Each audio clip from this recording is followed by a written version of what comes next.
What is up, wrestling fans? Welcome to another Pay-Per-Viewpoint edition of the Smark Smack Talk podcast. WWE Extreme Rules 2021 is going to happen this weekend, this Sunday night, and we're going to run down the card, tell you everything that is currently scheduled, why we don't understand why this card's called Extreme Rules, and everything else that we need to talk about for this edition.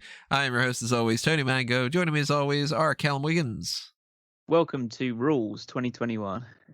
And Robert DeFelice. I'm very glad to see them paying homage to Matt Striker, ECW legend, with the extreme enforcement of the rules pay-per-view this year. It's a strange set of circumstances right now, at least as far as around 4 o'clock on Tuesday afternoon, the 21st, because we are in a non-Extreme Rules environment for this. And Monday Night Raw has ended last night, where that could have been one of their go-to options to kind of at the last minute incorporate some elements of what this card should be, and they didn't. So we're sort of left wondering what the hell's going on with this. And there are currently 6 matches announced for this card, some big gaps on the card outside of just the idea of the Extreme Rules kind of environments. And we're going to run this down. We invite you to tell us your thoughts on everything and your predictions in the comments section below, of course, on YouTube in particular. And if you are over there on YouTube, do the same things that you would do with every other YouTube channel that you are a fan of. Hit the like button, hit the subscribe button, ring that notification bell, follow us, like us, share us, all that other kind of stuff. If you don't know the rundown that we normally do here for the plugs, I'll just take care of them ahead of time. If you want to help us out on the monetary side of things, there's the the thanks button. The like button helps out with the algorithm, but the thanks button on there is kind of like a little tip jar. If you join us on the members only stuff, you get access to that kind of content. Same thing as the Patreon, patreon.com/smarkoutmoment for the dark casts and the access to the pick your poison option if you want to request something in particular. That way you can sponsor directly, I want you guys to do superstar scores for this person or whatever it might be. There's also the TeePublic and Redbubble shops if you want to pick up some merchandise. And of course, you can follow us on Facebook and Twitter at SmarkOutMoment. You can follow our individual stuff, which we will get into a little bit later on, and so on and so forth. But the way that we should normally do this is we should say, well, there's a couple spots missing on the card and what should go there. And I think it's important to run down really quickly what the card is right now for a little bit of context. So we have an Extreme Rules match for the Universal Championship. Roman Reigns against the Demon King Finn Balor. We have Becky Lynch against Bianca Belair against for the SmackDown Women's Championship. Charlotte Flair against Alexa Bliss for the Raw Women's Championship. A triple threat match for the United States title between Damian Priest. Alexa, stop. Every time. I always forget that that's going to end up happening with that echo dot. Damian Priest is facing Sheamus and Jeff Hardy for that U.S. title. The Street Profits are going to try to win the SmackDown Tag Team Championship from the Usos. And we have Liv Morgan against Carmella. So the first thing I want to ask you guys, WWE Championship? Well, they just had those match. They had 2. We were good for a while. Yeah, that's true. I assume that this is going to be a random Twitter announcement, and it's going to be like, okay, let me stop what I'm doing, get the WWE Championship match for the pay-per-view. They clearly didn't have a solid plan, or they did and just said, fuck it. We need something strong for Monday Night Football, so let's just hotshot Big E. Because according to Andrew Zarian, they were supposed to do this shit anyway with E cashing in. It just would have been on draft day instead of 3 weeks before or whatever. Yeah, so the original thing that they were advertising for this was we were supposed to last week on Raw get RK Bro defending the Raw Tag Team Championship against MVP and Bobby Lashley. They advertised it, they put the graphics up, everything. Then out of nowhere, not unlike an RKO, they just say, nah, you know what? It's going to be Randy Orton trying to win the WWE Championship against Bobby Lashley. And we get that. And before we even get to the start of Monday Night Raw, Big E's like, yeah, by the way, I'm cashing in. So this just goes, all right, well, I guess the story is not even as much, hey, there's a WWE title match happening. It's, will Big E cash in? And we've talked about what ended up happening. Of course, Big E cashed in after Randy Orton came up short, and we have a new champion. So that changes everything when it comes to that kind of a setup. MVP is injured, and that means that we're not getting the Raw Tag Team Championship match, which would have made some sense in some semblance because they did win a number one contenders kind of scenario. But, you know, I mean, this seems like it should just be an obvious Big E defending against Bobby Lashley kind of setup, and they didn't do it on Raw. Instead, they focused a lot on Roman Reigns is here, everybody. Can you please watch? So they have Roman at the beginning and the end of the night. And I mean, it's clear that Lashley is still going to keep going after the WWE Championship. It's not going to be one of those scenarios where he should, yet he just decides not to. And the draft hasn't happened yet, so it's not like he's on a different brand where he can't challenge that, although that hasn't stopped them in the past from doing matches that didn't make any sense. So is this just going to be on the bump? They just have, you know, well, did they say who the guests were going to be for this week? I don't think so. Nikki and Rhea, but they haven't said for Sunday yet. Sunday, that's way too friggin' late to do something like that. But I mean, you know, it's not. Says who? Says any logical fan out there. Yeah, but we're past that, pal. But I'm assuming, like you have said, that it's just going to be out of nowhere on Twitter. They're going to announce, and by the way, at Extreme Rules, Bobby Lashley is going to get a shot to win back the championship. And then by the time we get around to SmackDown, they're going to just say it. Like, they're going to run down the card. They're going to say, you know, hey, this, whatever. Becky Lynch is going to face Bianca Belair and this, whatever. And yeah, I'm not even thinking that it's going to be an Extreme Rules match. I think it's just going to be a match. It will be, because I think the last thing that happened to Big E was getting the shit beat out of him with a chair by Lashley, and then Lashley turned around and Roman speared him for the win. The chair, yeah, maybe that's their half-assed attempt to be like, and then that justifies why it's a no DQ. Well, now, my stupid ass, knowing how much I know about this product, was still getting kind of excited that they were just going to say fuck it and merge the belts the way that they were having everybody interact. I was like, okay, cool. They're just going to be like, you know what? We've decided that Roman is the guy, and we just need Roman on both shows, and we're going to get there. And they kind of did that last night, actually. Oh, they firmly established Roman's still the guy no matter what. Oh, yeah. Big E. The end of Raw established Roman is the only thing that matters. Here are these other guys. They're like, you know, Big E, it's great that you won the championship, but you're the B champion compared to Roman kind of deal. Which we all knew anyway, but. Made you WWE champion last week and you lost 2 matches in one night. That's, but it's okay, because you lost him to Roman. Yeah, and you didn't get pinned in either one of them, so you're still looking strong. Yeah. So that's exactly the way that we should all be looking at it. Shouldn't be looking at the 2 L's that are now in Big E's column immediately after becoming WWE champion. But yeah, I think there's a good possibility that match just doesn't happen in Extreme Rules. That there's just not a WWE championship match? Yeah, because why? What's the point of having it on there? It's only going to be Big E versus Bobby Lashley, and they spent the entirety of Raw having these matches where it was actually Big E and Bobby Lashley realistically feuding both with each other, but also with the Bloodline. So they just had Bobby Lashley lose the WWE Championship 2 weeks ago, and then he was pinned in the match, in that triple threat match. So he's not really, quote unquote, worthy to challenge for the WWE Championship. And yeah, the only reason they do it is because, he's cashing a rematch clause that doesn't exist anymore. And well, let me just throw this in there. It needs to be this match. It needs to be Extreme Rules so that Goldberg can come out, cost Bobby Lashley the title, and they can do that at Crown Jewel. But they can do that on Raw.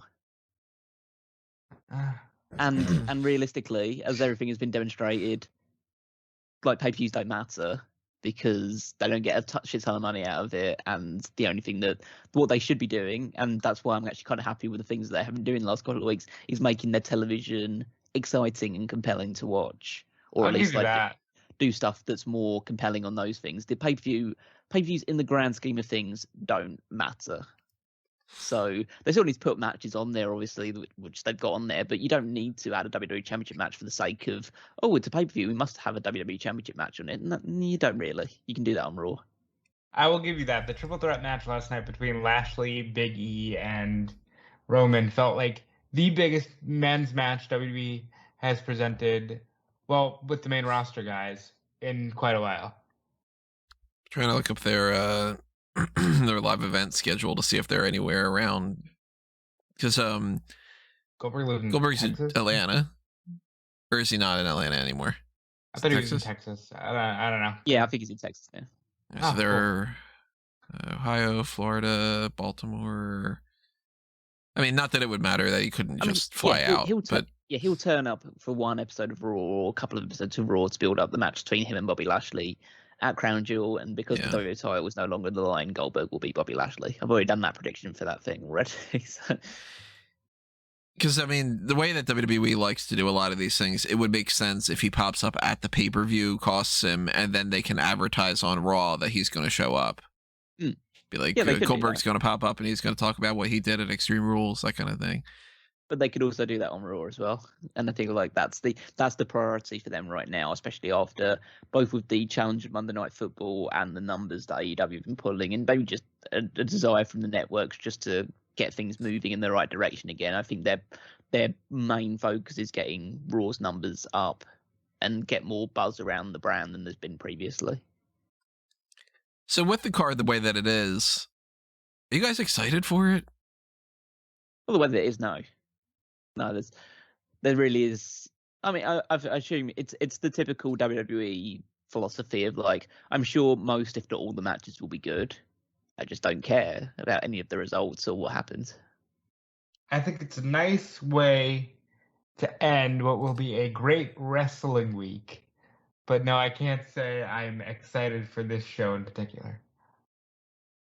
It's very hard to get deeply invested in something that that WWE clearly is not the slightest bit invested in. And they've got a lot on their plate. Yeah, but you know what? They got a lot of people employed. Yeah, no. So it's kind of like... I've decided for this edition that I'm going to play quote-unquote WWE fanboy on Twitter. And you're going to be the apologist? Yeah, exactly, because I feel like we're always so abundantly negative about this stuff with good reason. So I'm going to be playing the devil's advocate role on this one just to see how it livens up the mood a little bit. And I think it's you sometimes need to do a bit of a character change every now and again. This isn't the cowboy shoot from the hip. This is the how would you describe it? This is the outlaw trying to defend the bad guys in every situation. Well, I will say this. They do have the draft. So everything's about the draft, because the draft is one of those reset moments where you go, yeah, but just wait until after the draft and then things will get better. But here's the thing, to steal your line. Hey. Every single year it seems like, okay, well, they're just in this holding pattern before the draft, and then they're focusing on that, and everything's going to be better after that. And then when the draft happens, our gut reactions are, oh my God, how did you not plan out any of this? And then, the next couple of months is them being like... And the holding pattern is just wait until Royal Rumble. It's basically, well, Survivor Series is coming up and whatever, and just wait until the Royal Rumble. And then when Royal Rumble happens, it goes, well, I mean, the Royal Rumble just passed by. We're in Mania season. Nothing matters until we get to Mania. And then once it's Mania, then it goes, well, we just did Mania. Nothing really matters until it's that kind of... The only time that everybody just accepts that, okay, nothing is going to matter until this is after Mania, you go, okay, nothing matters until SummerSlam. And typically it doesn't. It's just, it's a repeating circle of nothing matters until... And guys, why are you being such AEW shills and you're being so like aggressive like that? Daddy Vince has a plan. He knows what he's doing with this draft. He knows what the WrestleMania main event and the top matches are already. Come on, just trust the process. Things are improving. Those last 2 episodes of Raw and some of these episodes of SmackDown, they've been good by these standards. So let's see the momentum's going. Long-term storytelling, right? Yeah, exactly. You know what? I will agree with that. These last 2 episodes have been good, but in order to do that, Roman Reigns has had to be on a lot of them. And quite frankly, when's the last time you saw Roman Reigns wrestle on TV in an actual match, let alone wrestle 2 of them in the same night? I see Roman Reigns wrestle in my dreams every single night because I've got his icon on my Twitter handle as well. My Twitter username is Roman Reigns fanboy 69. Like that's Nice. You like this new character? I can tell. It's good. It's gonna get over big. It's is there somebody out there that's using the tribal chef and trying to do any kind of like merged gimmick of that? Because somebody should have done tribal queef as well. So, what other matches that haven't been added to the card do you think that we're gonna get? Because 6 matches right now, that's not enough. No. There needs to be at least 1 more, if not 3. I mean, we could wrap it up in a good solid 2 hours, but I'm assuming the one that sticks out in my mind is probably going to be some sort of Raw tag team title match between RK Bro and probably AJ and Omos. If I had to guess, I would say RK Bro, AJ and Omos in a tables match, so we can do the Omos steps through a table. I would suggest Shinsuke versus Apollo. No, they're doing that on SmackDown. They won't. Okay. I would suggest a women's tag team championship match where Shotzi and Tegan finally get their tag team title match against the team that they didn't even beat yet. But do it. They won 3 matches, I think it was, to determine that they were the next in line. Well, you know what's going to happen is that actually what's going to happen on SmackDown is we're going to have a tag team match between Shotzi and Tegan and Nox, and they're going to beat Natalya and Tamina again. And then on the pay-per-view, Tamina and Natalya are going to face Rhea Ripley and Nikki Ash. You know what they'll do is they'll do that match and they go, this one actually counts, and then they'll actually have Shotzi and Nox lose. Yeah, I'm just wondering, like, how many contenders matches do they have to win against Ripley and Ash before they get a title shot as well? 8. Okay. And then they'll split them up in the draft. That's gonna be that's 8 weeks of good television we've got all booked up there. It's all great.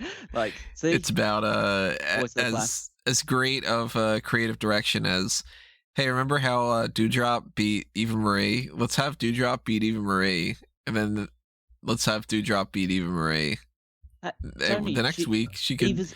Eva's on all the Ninja Warrior stuff now. We need to keep her on television, and this is getting Doudrop over, beating the same person over and over and over and over again.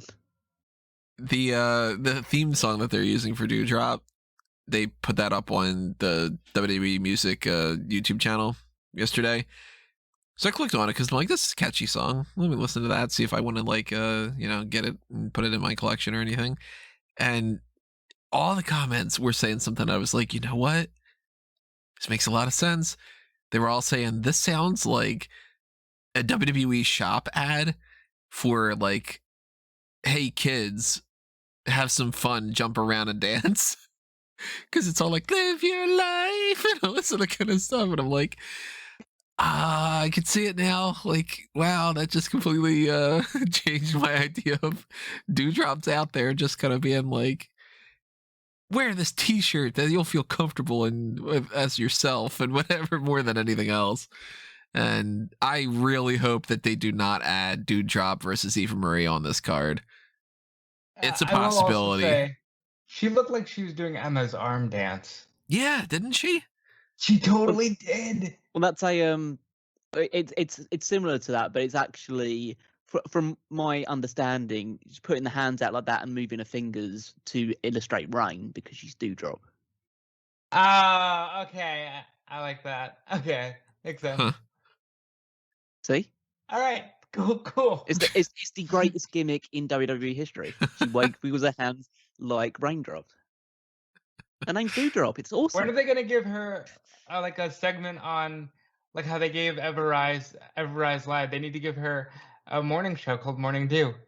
They'll do that the week that they fire her. Yeah, we're gonna have a segment in a couple of weeks' time, like a backstage segment where she performs "Singing in the Rain," and it's gonna be so much better than MJF and Chris Jericho's Dinner Debonair from those marks in AEW, right? Look, fuck. They'll give her a new finisher. It'll be the dude drop, and then when she lands on whoever it is, they'll start cutting promos about how they're haunted by how she had fallen on top of them and beaten them in the match and whatever. So that person's going to start singing, "The dewdrops are falling on my head." Leave a comment below. Tell us how much you hate us. I'm hoping Doudrop versus Eva Marie is not on this card. What I wouldn't mind seeing, but it's not going to happen, is Naomi against Sonja Deville.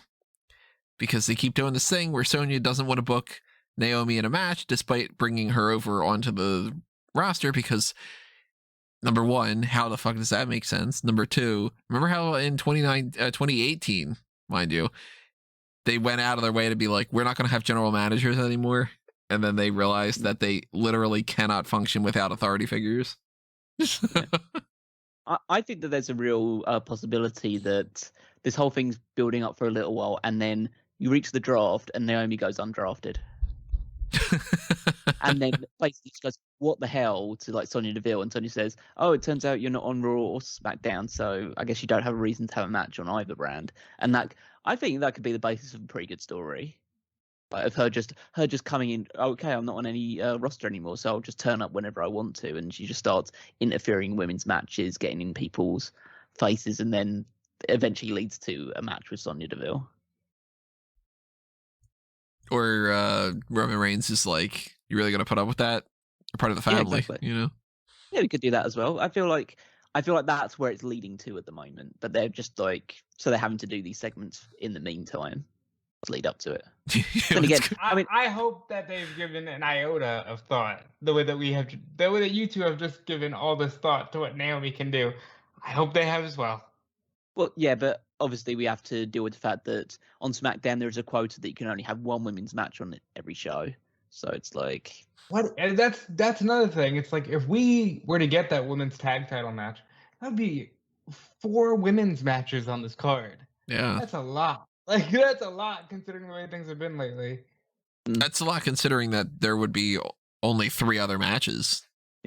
It's just the weird thing is that they do a lot on they do a lot of women's matches on Raw, and they do a lot of women's matches on NXT. It's only SmackDown that seems to be the place where, yeah, we can't really put this stuff out. But then again, they have to devote about 30 minutes of the show into like whatever Roman Reigns is doing. Yeah. So.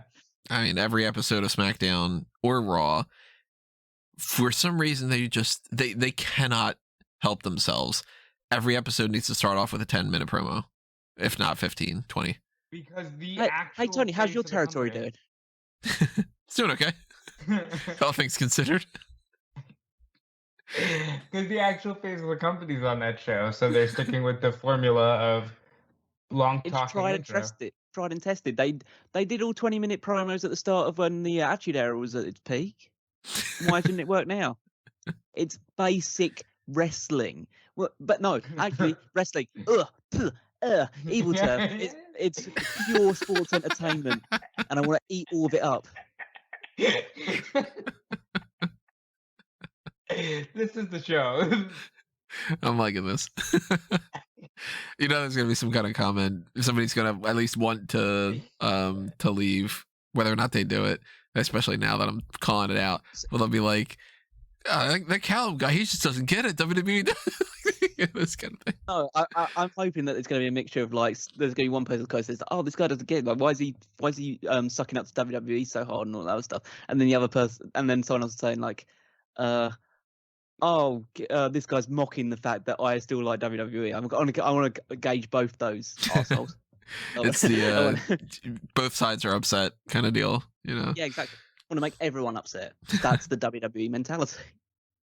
You're just gonna start throwing out some other things. You just be like, and I don't like puppies and stuff. Like, just upset everybody. Well, you do. You're not a fan of chocolate Yeah, or but that's just pizza. me. Yeah. So Yeah, I do enough to annoy enough people. I'm just ramping that side of my personality up more by deciding to be a WWE fanboy as well. you're doing the WWE philosophy, turning yourself up to 11. Exactly. I'm the ultimate heel. So we've got Liv Morgan against Carmella. Awesome. Love it. Love it. Women's wrestling. That's what we need more of. That's what those marks in AEW don't know anything about. They put a feud together between these two based on one match. You know what? And one backstage segment where Liv just stared at Carmella. This is what I'm going to say. What Callum is saying is actually the way that a lot of people see this. There's a lot of people that are. When this first got announced, people were like, "Oh, thank God, Liv Morgan's got a match on the card. This should be like the main event." And I'm like, really? Like, I mean, I like Liv Morgan, I like Carmella, but I mean, separate a little bit of the fanboy kind of side things. I mean, it's saying a lot coming from a guy who owns a website called Fanboys Anonymous, but like, it's just because I'm a fan of anybody in particular doesn't mean I'm going to go down that rabbit hole of. If that was the case, you would have seen me talking about Drew Gulak should be WWE champion for every single pay-per-view for months and months, you know? People don't want to separate that sometimes. They're just like, I want to gush over Liv Morgan. She is queen and that sort of scenario. And if this is just literally to appease those fans and to give them a reason to go nuts and to say that she's going to be the next challenger for Becky Lynch, then I guess that's what they're doing. But if you're going to do that, at least make it a gimmick match, because I'm going to make you as ugly on the outside as you are on the inside, and you're not going to be able to run. Promo like it was going to be a gimmick match. Yeah, you brought up the idea of that it could be a steel cage match to keep her from running. I don't think that they're going to go in that direction. If this was 2-3 years ago where they were really pushing women's wrestling, they would absolutely do that. Because bounce the pretty girl's face off of the cage seems like an easy gimmick. But are they really going to do a cage match just for these women who have had like a combined 5 minutes of wrestling in the last month? I doubt it. But go ahead. I was like, I would lean actually more in the opposite direction. But obviously, I know because of Extreme Rules, it should be more of a gimmick thing. But I would have, if it was any other pay-per-view or a more like just be named pay-per-view, which doesn't have any gimmick immediately associated with it, I would have suggested that this match should be Carmella complains about the treatment that she received, like the attack that she received in the previous week. And so the match on the pay-per-view is if Liv does anything to attack Carmella's face, or just the rule of like, you can't hit each other in the face. And if you do, you're disqualified. See, that would at least be something that's like, okay, well, it's not the, you know, some false count anywhere, you got to jump off of a cage to win the match type of scenario, but it's something. It's a gimmick, yeah. Yeah, gimmicks for this pay-per-view have been all over the place in the past. I did an article up on EWN about just like the variety of gimmicks that they've done over the years and kind of, you know, separating the differences between like the more standard ones that we've seen a million times, you know, steel cage matches and so on and so forth. But like, they've had some oddball kind of scenarios. Like, I'm trying to bring up the article right now. There was, you know, a tag team, what was it, hog pen type of match or something? Tag team handicap hog pen match, I think. Was that for like Lay Cool or something? It was Santina Morella versus Vicky Guerrero, and I believe it was Chava. Actually, it might have been a mixture of like, it was him/her against a couple of other people. It was Santina against Chavo and Vicky. Yeah. Handicap hog pen match for the title of Miss WrestleMania. That's fantastic. But they've had things like, it's weird. I'll spoil some of the article. For a thing that's supposed to be all Extreme Rules matches and, you know, some kind of a gimmick and whatever like that, they've had 109 matches 32 of them have been generic singles matches. So a third of them have been the same as any, like the most baseline standard match with nothing to it whatsoever. Then you've got 6 regular tag team matches. So that's not, if you want to start to try to argue a tag team match is a gimmick match, you're on thin ice. But they've had mixed tag team matches, a 6-man tag team match, a tag team country whipping match. Who was in that, Tony? That was Jack Swagger and Michael Cole against Jerry Lawler and Jim Ross. Yeah, okay, yeah. They've had some handicap matches. They've had, as far as the no DQ thing, because, like, for instance, the Finn Balor match is going to be an Extreme Rules match. Again, what's the difference between that, a street fight, an unsanctioned, no DQ, no holds barred, all that stuff? Nothing. But they've had 21 different generic no DQ matches with different names, Chicago Street Fight, a no disqualification, no count out, loser leaves WWE match. So why is that specified? If it's just no holds barred, loser leaves, whatever. But they've had a couple that are just like the one-timers club that I dignified them. 2 out of 3 falls, 30-minute Iron Man match, eye for an eye match, kendo stick on a pole, the kiss me arse match. So that one, like, Dolph Ziggler beats Sheamus and the winner has the other one kiss his ass. That could work with the Carmella situation. It could have been, okay, we're going to have a match, but I don't want you to fight to hit my face. And even that, though, every brand in WWE, except for NXT UK, at least for right now, has something going on with somebody's face. Sheamus with the face mask. Mandy with the whole, she got kicked in the face and then that made her a brunette. Got her hair, yeah. Somehow. And then Carmella with this. It's like, I mean, obviously this can't become a WLC match, but it should be something. And if we end up going through the hot tags on Friday night and they still haven't added a stipulation to this, what the hell? I think that they have done in the past. I'm not going to go through all of it, but at least one of these years there's been, there was the one Extreme Rules match, so we did our job, and they've done that at TLC shows in the past where they're like, here's your one TLC match, leave us alone, and that might be what they're doing here.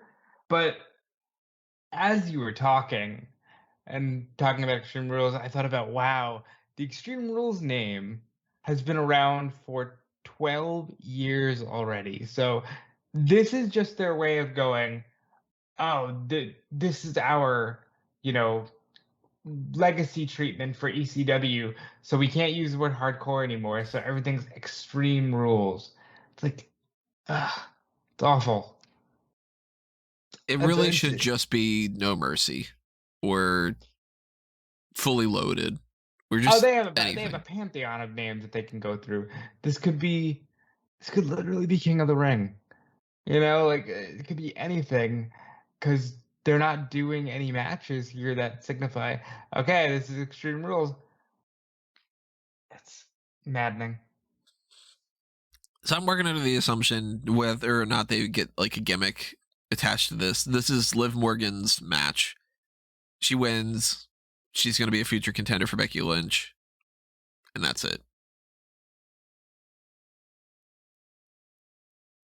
Yep, yeah, I hope so. I would say Liv Morgan needs to win, and hopefully she does.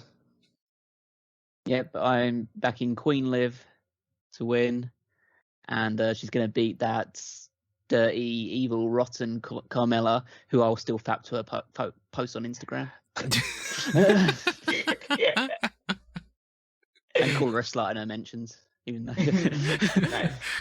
Well, you gotta balance it out there. Remember, everybody, he's playing a character for this. It's not just Callum's not just like.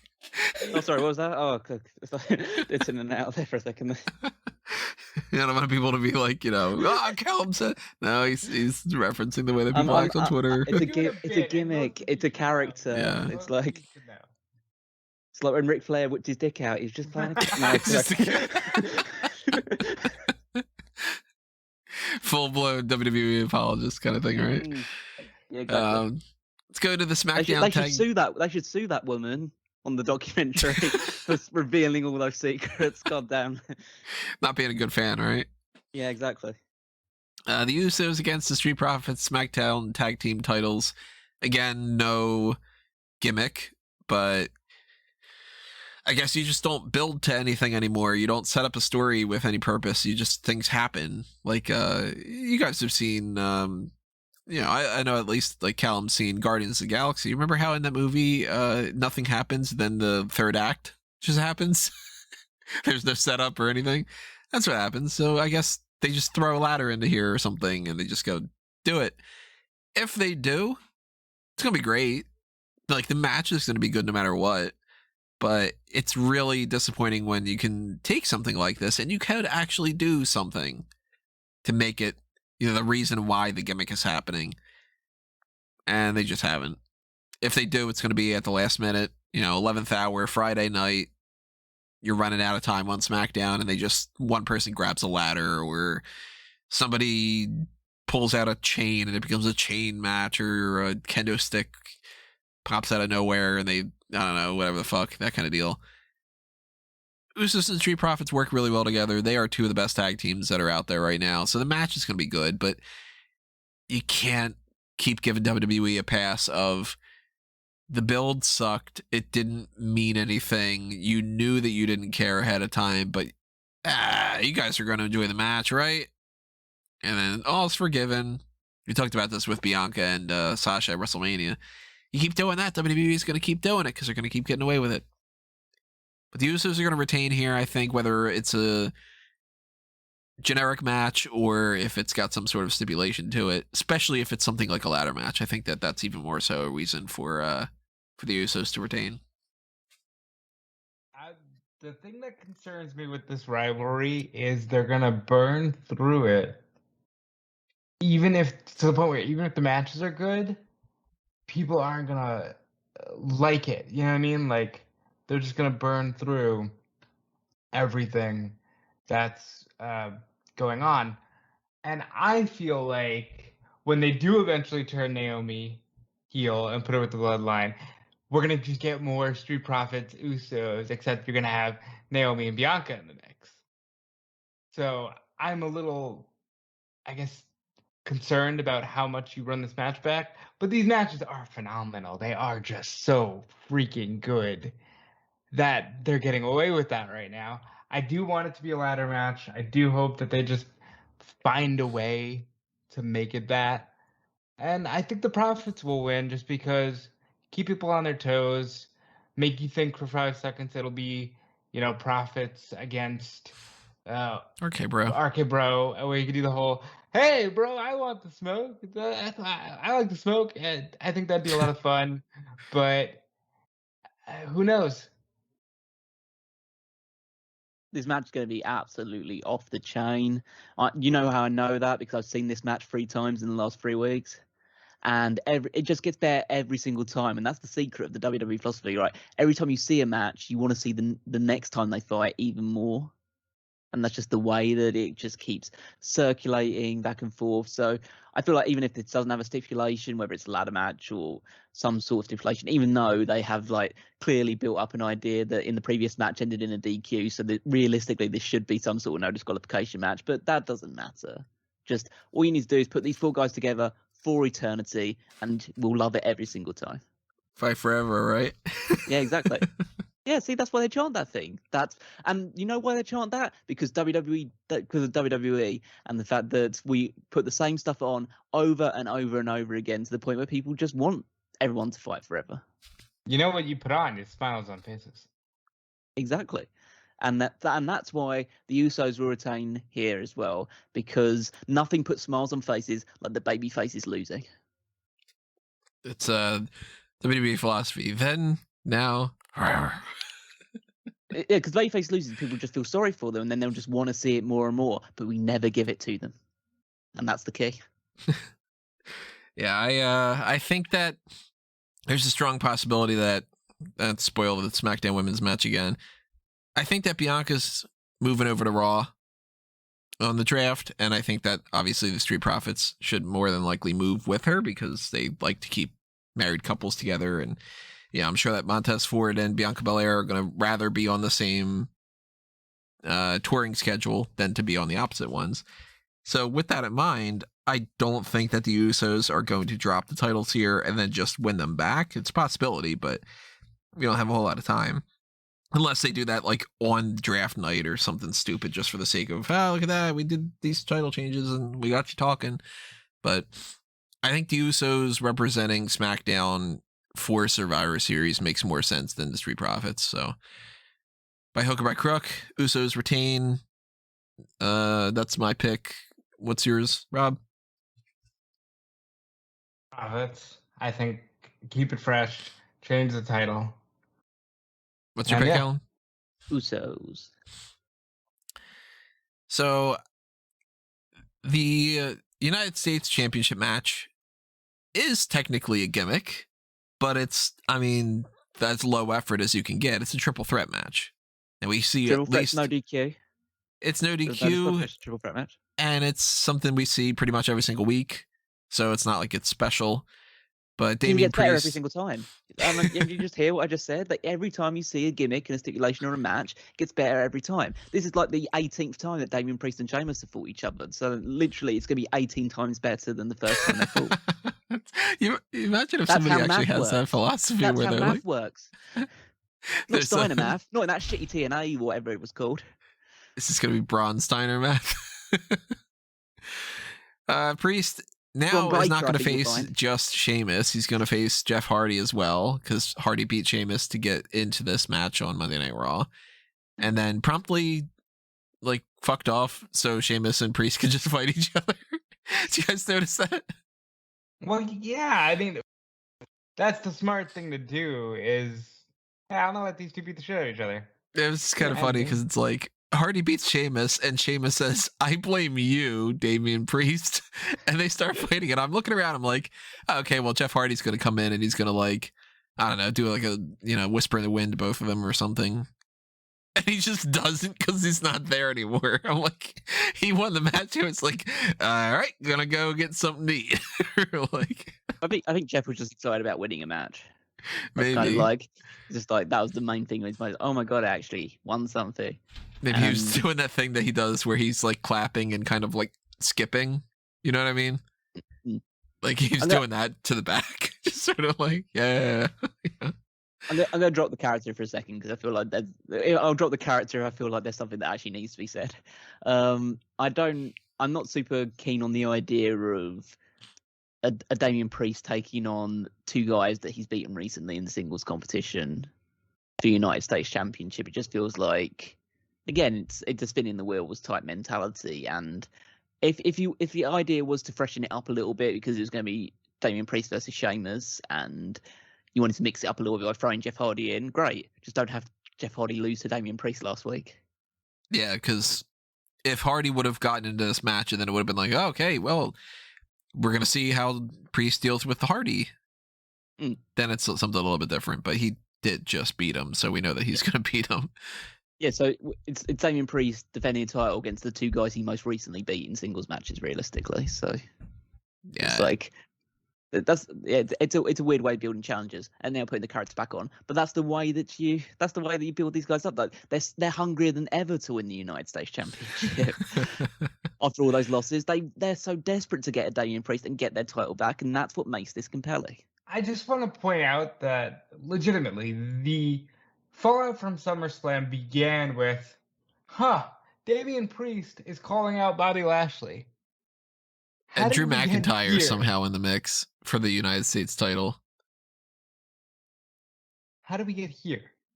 You know? Because they used that to elevate Damian Priest, and now the United States title means even more than ever. Like just those couple of weeks where he's pushing Bobby Lashley around and having matches with him, that's really made the United States title feel like it's almost on par with the WWE Championship in my mind right now. And that means that Jeff Hardy and Sheamus are big deals, and this match is going to be a huge deal. Well, how is this not Drew McIntyre instead of Jeff Hardy? He's on. Because they've decided He's that, doing the European tour. and they've also decided that fuck it, he's going to SmackDown.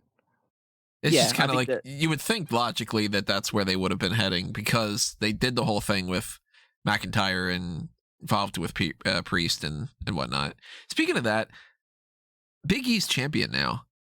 Drew McIntyre has nothing stopping him from becoming number one contender anymore. Doesn't matter. He's going to SmackDown. I know, but it's like I would think that you would want to at least tease it in some fashion. Well, that should realistically be one of the things that he does before leaving SmackDown. Because if he's already set, they've already said that okay, he's going to go to SmackDown. Then what's the harm of him just saying to Big E, "Oh, I can challenge for the WWE Championship now. I want to challenge you for the WWE Championship," and just have the match and have Big E go over him. Yeah, it should be like draft night or something. You know what? This is as easy as it goes.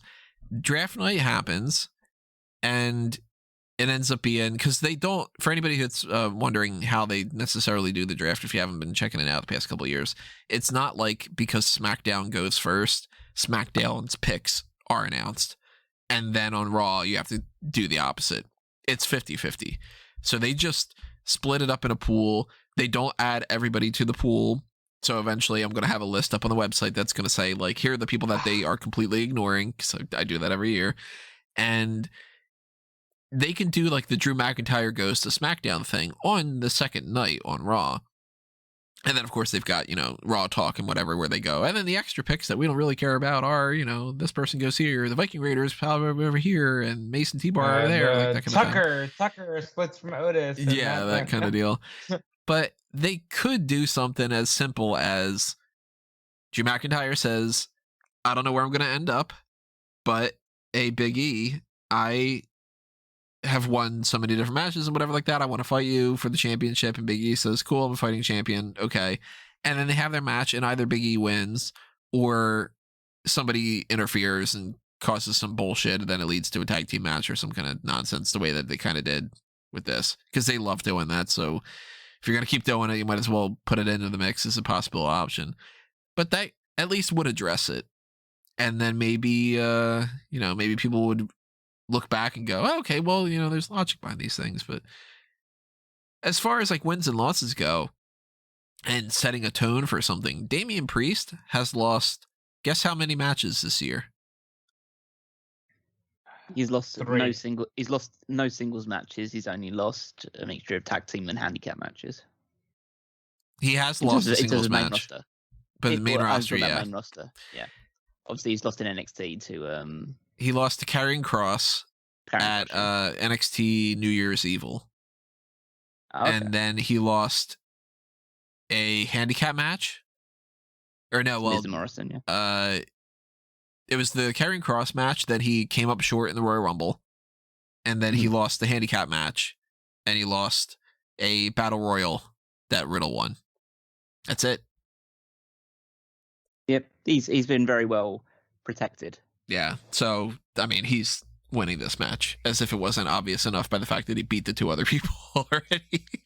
Oh, yeah, it's obviously Damian Priest is going to retain the championship here. I don't think there's too much doubt in this one. No, there shouldn't be. He has to be team captain of Team Raw. Well, I guess he can't be if he's US champion.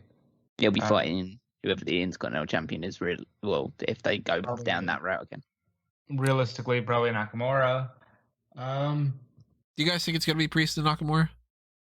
I think they could. Well, if they were to take that approach, they could build it around the idea that these are considered like two of the coolest guys on their brands. So yeah, I wouldn't be against the idea. I certainly wouldn't be against the match. That'd be cool, dude. I mean, you got like Priest can pop up and be like, "Yeah, I want to jam it out with Rick Boogs and all." Yeah. I think Priest will definitely be in the match. Me for too. The United States title. The Nakamura one is slightly more contentious, but it's actually interesting because it's not a case that there's any real super standout challenges for the Intercontinental title on SmackDown. It's just that that title feels like it can just go to anyone at any point in time. They just say, okay, we're just gonna have this so and so win the Intercontinental title. Okay, cool. Do you guys see any belts flopping? Like, do you see anything changing? Hey, don't use that word anymore. That's illegal. I'm sorry. Do you see any flopping championship titles changing hands? I don't know. That's what AEW's doing, all right, fellas. Yeah. Only 1 million this week. Fucking hell. I could see them giving the Intercontinental Championship to somebody else.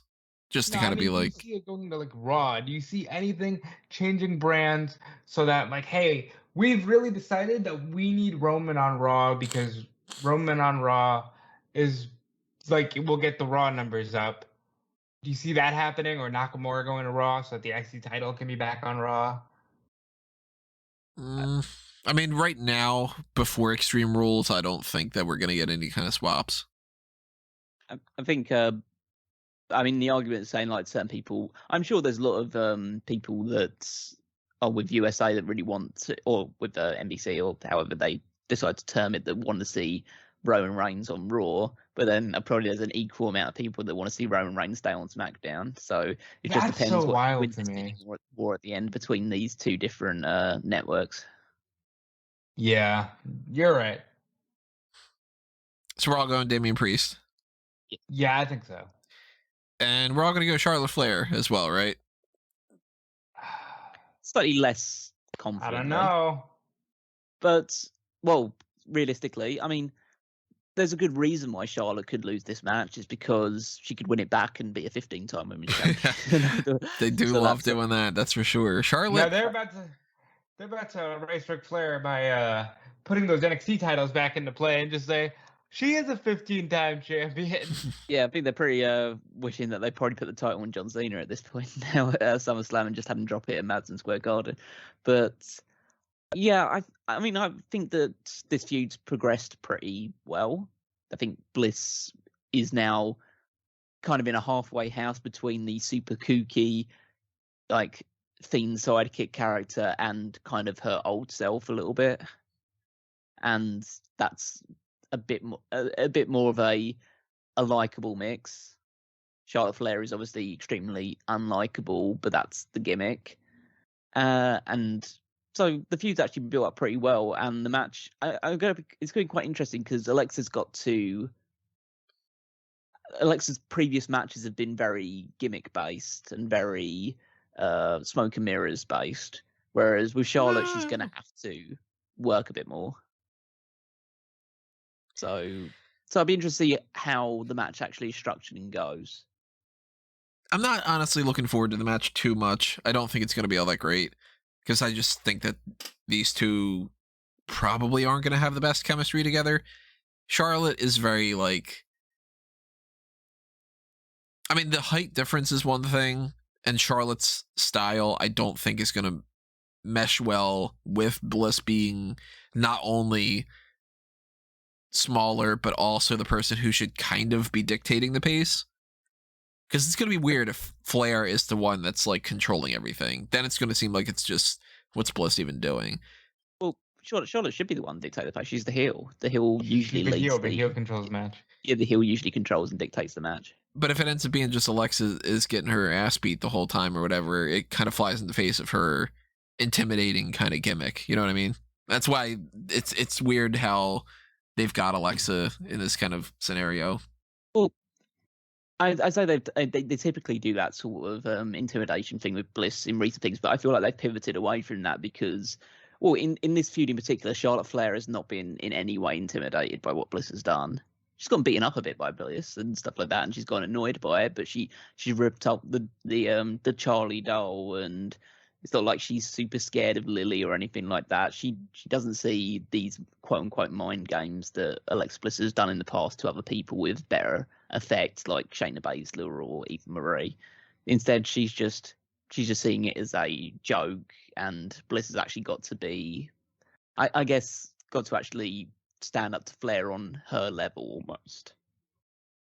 So that's why she's been firing more stuff in promos and things like that, and moving away from the spooky stuff. Like, we haven't seen Lily wink at the camera or stand up at any point in time.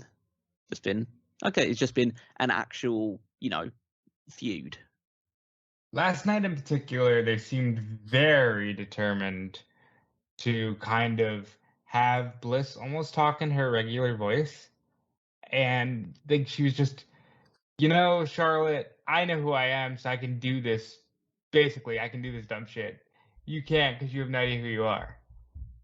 And that's fine. I did enjoy the jab of, the woo isn't even yours, and Charlotte just saying, don't talk to me about originality. Yeah, I like that.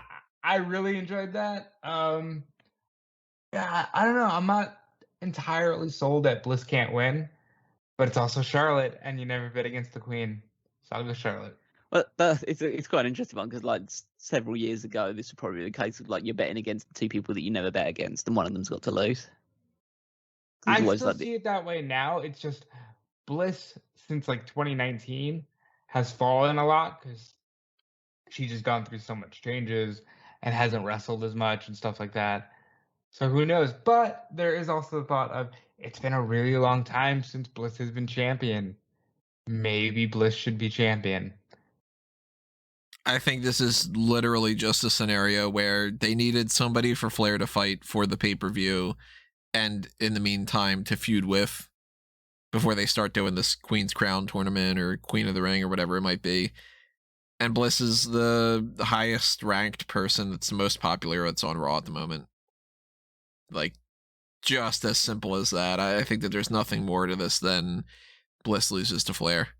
Doesn't matter if it's hometown stuff, doesn't matter if there's any kind of gimmick that gets attached to it, which it should be, considering the fact that Bliss has all this, like, you know, spooky powers and whatever the hell.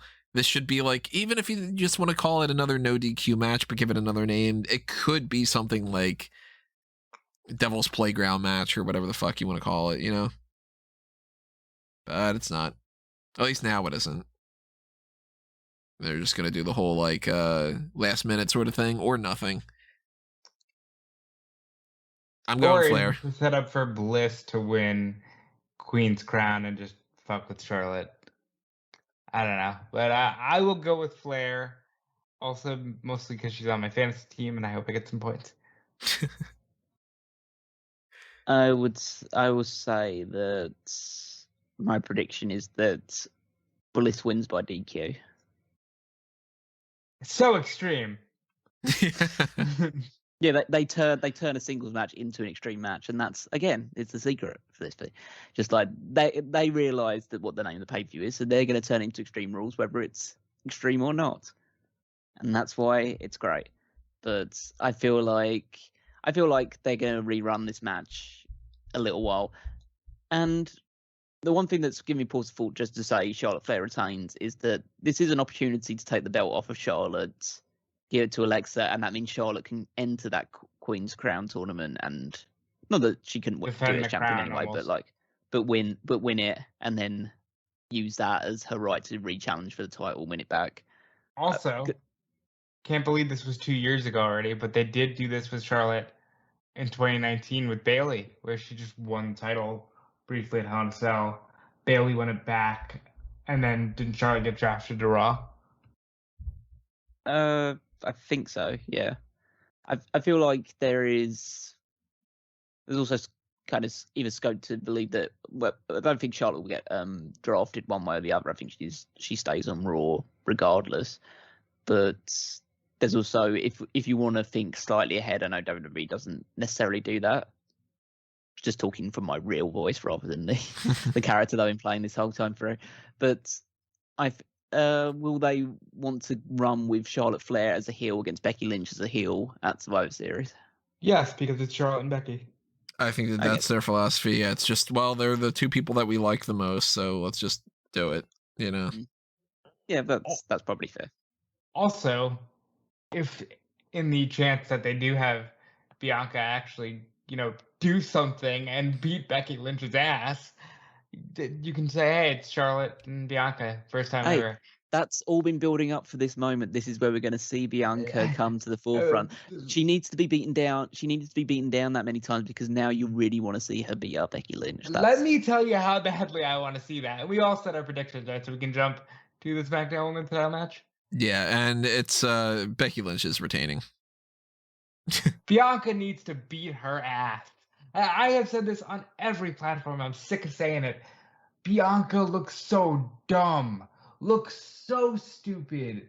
You are supposed to be a badass. Stop skipping to the ring and just get in there and kick her ass.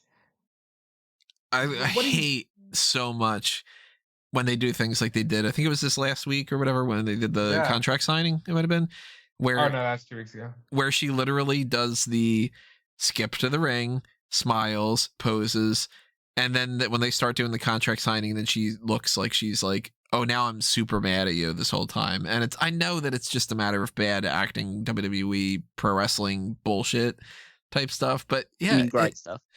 It's very much, I'm not willing to suspend the disbelief when it's that easy, like put a little bit more effort into this and I'll work with you. I'll pretend like the Undertaker can fucking summon lightning, but that whole like, I'm going to be mad only when I have to switch over to the mad thing. Bianca looks like a dork the way that they've had her do it, and it's not her fault at all. It's the way that they booked her. Like going into the whole thing with SummerSlam, it was like, oh my God, Bayley keeps laughing at me, so I'm going to keep giving her title shots. And then it ends up being, I'm going to fight Becky and get my ass kicked in 20 seconds or so. And then I'm just going to keep hoping that I get another chance at this. And she's going to fall short. She'll fight Becky and she'll bring, a lot of like chutzpah to the match and whatever, but then she'll lose. No, she needs to win. I mean, she's going to, though, No, no. I don't believe that there's a chance that. I think Becky's going to win by shenanigans or some sort of like feet on the rope situation or something like that. Maybe she does something where she ties Bianca's hair up and uses that to help get leverage in the pin or something along those lines. But this whole story has been built around the fact that Becky's got a leg up on Bianca in pretty much every situation. So she got the jump on her at SummerSlam. She's got the jump on her again when Bianca even tried to get the first shot on her during that Key to the City ceremony, and Becky laid her out again. And that's just been the whole pattern, and I don't see that realistically changing significantly. I think the match will be really good because from reports being said, they seem to have because they're out doing the European tour at the moment, and reports from that are saying that they've got some really good chemistry and they've been putting on together some really good matches. So I'm looking forward to seeing them actually like have a televised match, because the match at SummerSlam doesn't really count, and see what they can put together. I feel like this whole feud has kind of exposed the fact that how big of a star Becky Lynch is compared to Bianca. And that's a shame, because Bianca obviously has a really good, like, likable, effervescent personality. I just feel like the stuff that happened from WrestleMania until SummerSlam didn't do enough to establish her as she's a real player now, and she's this huge big deal. She's the next like face of the women's division. Becky Lynch has come in, and then she's so much more confident and composed, and she believes in what she's saying, and she feels so much more at home in this entire feud than Bianca has. And yeah, I think that there's no chance that Bianca wins the title back here, and they're going to run with Becky for a little while. I think that they'll still run this back either in Saudi Arabia or whatever other October show they end up doing besides that. Even though if that's the only one, then they'll do there, or they'll do it on SmackDown or something. But yeah, Becky wins here. So I'm going Becky, you're going Becky, and Robbie still sticking that there's a chance for Bianca? I'll go Becky, even though realistically, Bianca needs to kick her ass. She'll get her moment again. Will just be probably at WrestleMania in 2 or 3 years. Yeah, that's long-term storytelling. That does sound about right. And then we have one more match here, at least is currently announced. The Extreme Rules match for the Universal Championship. Roman Reigns against the demon version of Finn Balor. Because even though Roman Reigns already beat Finn Balor, and even though they've already said that he's going to fight Brock Lesnar at Crown Jewel, they did specify that'll happen whether or not it's for the Universal Championship. I'll give them that. But then they've also said, hey, and Roman's going to be champion when Survivor Series comes around and fight Big E. So they not only spoiled that he'll beat Balor again, but that he'll also beat Brock Lesnar and, that kind of deal. Hey, you don't know that. Well, actually, no. Card subject to change. And Big E was very clear to say to Paul Heyman, I'm going to fight your boy. It's just, will it be Roman or Brock? They've completely looked over Finn Balor here, who, sadly enough, was a big fish in a small pond in NXT, especially during that era of NXT, and comes to the main roster and is immediately reminded of why he went back down to NXT in the first place. Like, what's the deal here? Why have Finn Balor come out to say to Roman Reigns, I want to fight you? Roman Reigns accepts. John Cena says, fuck that noise. And Finn Balor just sits idly by for a couple weeks and then says, you know what? I'm going to fight you on SmackDown. Loses due to outside interference, admittedly. And then says, I got this. Gonna paint myself. Like, and to be fair, the demon character could have been a lot of things. We all know that. The demon character is awesome. It could have meant a lot. They did not treat it like that, nor have they at this point, where you had Roman Reigns run scared from Brock Lesnar, and then Finn Balor shows up in the paint, and he's just like, really, bitch? I'm not walking away from you. I'll kick your ass, and then I'll eventually figure out what to do about Brock. It's unfortunate for Finn Balor. It really, really is. However, Finn Balor's got no chance here. What I would have done is have him tease the demon for a few weeks, get the better of the Usos, see them, like, I don't know, caught up in something or beaten up or, spitting out black ooze, for God's sake. Have the demon get the better of the Usos and then say, all right, now you have no backup. I'm going to try and take you on again. At least make him a threat. You literally just went, nah, we're running with the demon. The end. And Roman's going to choke him out. Yeah, it does seem like completely he's back on the main roster, and now this is the way that they're going to approach this. Revert back to what they did in the past with him, because when he went back to NXT, his whole mindset seemed to be, okay, I'm not the demon anymore. I'm going to do this as Finn Balor. I'm going to be the Balor Club type Balor, where the leather jacket be more of like a tweener role, go heel, then back to babyface for a little bit, and yeah, just try that out and just be quote unquote myself and move away from the character that's kind of defined me for several years. And then he's back on the main roster, and then within a couple of months he's already back to being the demon. Mm-hmm. And they put him in an unwinnable situation against Roman Reigns, and that means the demon's going to lose his first match back, which means he's absolutely killed the gimmick immediately. And yeah, that's just the whole grand scheme thing. This is a disaster all around, realistically, and I don't even think that I could fix it with my chipper alter ego at this point. Just because, even though the match is probably going to be very good. Yeah, the match will be fine, if not good, if maybe even great, Yeah, but I just, and it's the only Extreme Rules match currently listed on the actual thing, on the actual card, so at least we know it will get, like, probably pretty violent. They'll probably use a Singapore cane at some point, because we all love the Singapore cane.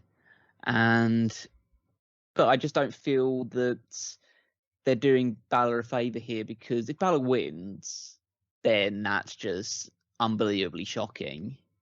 And you only imagine that he'll probably hold it for a little while before Reigns wins it back. They've decided, okay, we're just going to do that, and then we'll do the Reigns and Lesnar thing without the title on the line, and then Reigns wins it back before Survivor Series, and then we course correct at that point. So the only reason they would give Finn Balor the win is for shock value. And to be fair, they've been doing quite a few things recently that are designed just for shock value. So even though I'd say that's probably like a 1%, even if that's chance of happening, the likelihood is that Roman Reigns will retain here, go on to face Brock Lesnar in Saudi Arabia, potentially retain there. That one's more up in the air because it's Brock, and we know how they feel about Brock. So, but yeah, this one's more likely than not Roman Reigns will retain. Full blown, just Roman beats everybody up until at least WrestleMania. And then it becomes, who the fuck beats him? Realistically, who beats this man? Because you're backing yourself into that corner of, are you going to have Rock do it? And then if Rock does it 10 years after he did it to Cena, you're just literally establishing for you fanboy anonymous fans out there, Tony and I watched Mortal Kombat the other day. It would literally be like that, where it's Liu Kang just ascends to the sky, and that's where The Rock would be at that point. Nobody can beat The Rock. If you have Brock do it, same thing. Who do you have on this roster that beats this man, and you actually go, okay, cool, we've established something? Von Wagner. Okay. You know what? I don't even You care don't see anymore. it? That was I good. see it. That I was see good. it. I can see the marquee now. Von Wagner, a Universal Champion at WrestleMania. But I mean, Von Wagner is too long of a name. He needs to just be Wagner, right? Which Spawn? You can't have people with a first and a last name. It would just be Well, VW. Volkswagen. Yeah, Volkswagen. Yeah. Volkswagen, yes. That's a good one. That's a new one for the joke file. Do you see the issue here? Like, who beats Roman Reigns? I mean, we thought at one point it could be E. They have now had E cash in Money in the Bank. To be fair, I never thought that it was going to be Big E. That's not a stand on Big E. I just thought that wasn't going to happen. I think we're going to move over to the opposite brand. The optimists, like Callum's alter ego, could have seen Big E doing it. I don't see Cesaro stepping up. I don't see, really anybody. So it starts to become, at this point, I think anything you do is either going to be a letdown from the perspective of that person's not big enough, or a letdown from the perspective of, why are you giving it to a legend? Ugh. But I mean, the realistic thing is the most likely person to win it outside of like a Rock or type thing is the guy that he is facing in Saudi Arabia, because it's Brock Lesnar.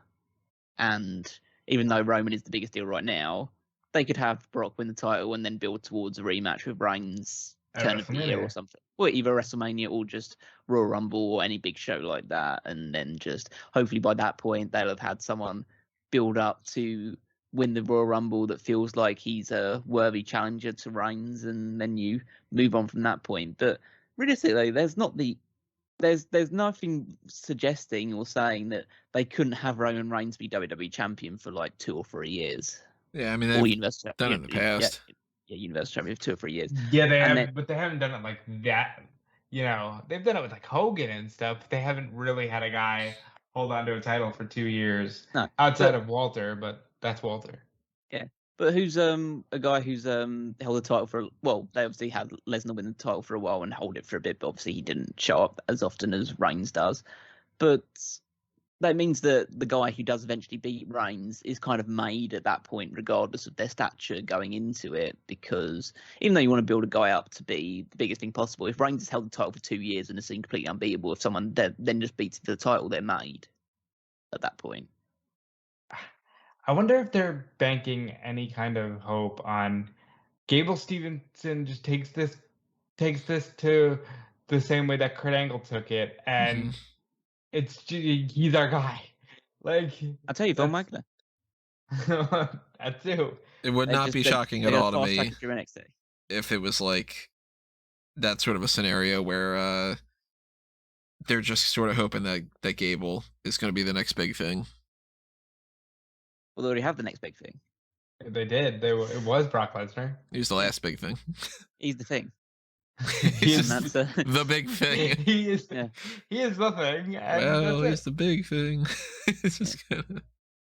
But yeah, I don't see Finn Balor winning, but there is scope to believe that maybe people will end up beating Reigns and will hold the title for just a month or so, and he'll win it back. I could see him just being the perennial champion for a good 3 to 4 years, just like with sporadic losses here and then you eventually, hopefully by that point, you've got someone in place that feels strong enough and feels ready enough to take the mantle from him and be that new guy. But obviously there's not exactly a track record in place for that, so we just have to wait and see. Right now, Roman Reigns should not be dropping that championship. Maybe we'll feel differently in 6 months time. Yeah, 100% Roman Reigns is retaining here. Yep.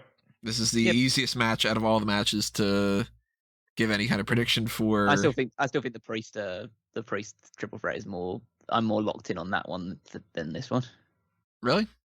Huh. Yeah, I still think there is a chance that they just decide, okay, we'll just give it to Finn Balor for a little while, and Reigns, like, he won't hold it for long. He'll hold it for a month tops. They'll just go through the Saudi Arabia thing without Reigns holding the title, just so that he can take on Brock without the title on the line, and they can do another Universal title match with Finn Balor and somebody like Corbin or whoever, and then they just have Reigns win it back on SmackDown. And then he just leads into Survivor Series.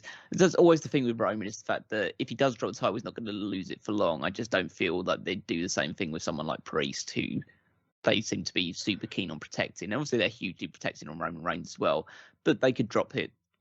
If it wasn't the Demon, then I would be completely in the mindset that, oh yeah, it's 100% that Roman Reigns is going to win this one. It's the fact that it is the Demon is giving me that little pause for thought. So saying, oh, they're not going to fuck the Demon up one night in, but I'm in the mindset that WWE never fucks up anything, so that's like, so clearly they wouldn't do that. They would never do that to Finn Balor, and if they do, they've got a damn good reason for it. I'm going Roman, because how can you bet against him?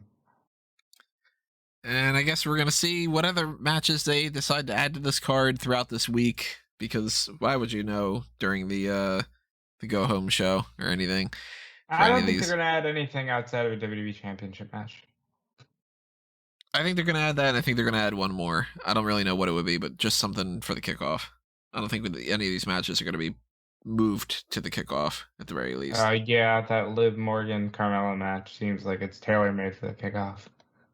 Could be, but then you're upsetting all those people that are gushing over the Liv Morgan scenario. All jokes aside, do you really think they care? I mean, they got to be doing this for some reason, right? Yes, to establish some type of victory for Liv. But they can do that on the kickoff. The kickoff that nobody watches? You know? That's just how I'm thinking. Like, I could see them adding a match that means even less than the Liv Morgan Carmella thing. You're thinking in the way that, like, people actually have logic and that they actually care. WWE literally exists to pump out content that we consume, and it's just factory right now. It's awesome, isn't it? There's so great. Just so much content, and I'm eating all of it in every single hour of the day. Okay, all right. Now I'm picturing like I've got the fullest stomach right now of just WWE, and I just want more and more of it. Just fill me up. I want another. Next week, if I don't get Drew drop against Eva Marie again, that like this company's losing its way, clearly.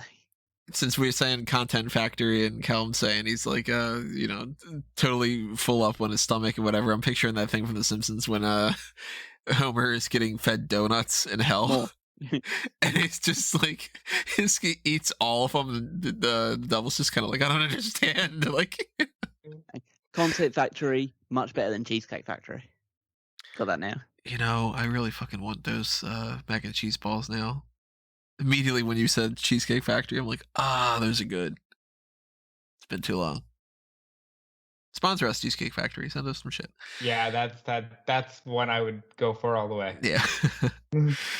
So that's the card right now. We'll see how this plays out. Of course, any adjustments we will address on not just the pages on smarkoutmoment.com, but also on future articles that I'm writing up, and then the hot tags, and then when we get down to pay-per-view time, we'll be doing the pay-per-view coverage, and then the post-show live podcast that we do like we've been doing.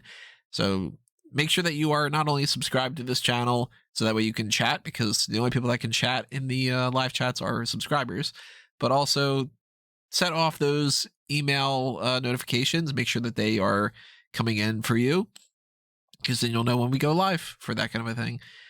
And make sure that you are following everything that happens on the sister website for Smark Out Moment, which is fanboysanonymous.com. We have had way more content this year for Fanboys than we had for previous 5 years probably combined, and that's just been a hell of a lot of fun. So if you are a fan of movies and you want to check out some fan tracks, some audio commentaries, watch a movie along with us or whatever it might be, check out that stuff over on fanboysanonymous.com. Like and follow and share and favorite and subscribe and all that stuff that you would do from Smark at Moment over there. Check out the merchandise shops from that site, the Patreon, etc., and keep paying attention to what I've got elsewhere. You can follow me at Tony Mango for individual stuff on, random tweets or whatever that I decide to post. Usually it's, oh yeah, what's happening with this? Well, this is annoying, frustrating, whatever, that kind of venting scenario. But yeah, whatever it might be. I'm at Tony Mango. You can check out what these guys have going on as well. Callum's over there at Wingmeister14. I think you'll find it was what was it? It was Tribal Chief 69. Yeah, Tribal Chief Fanboy 69. That's my burner account. But no, you can follow me on Twitter at Wingmeister14. Check out all the articles on smartcommoma.com. Prioritize the power rankings because it's all about WWE and WWE's great.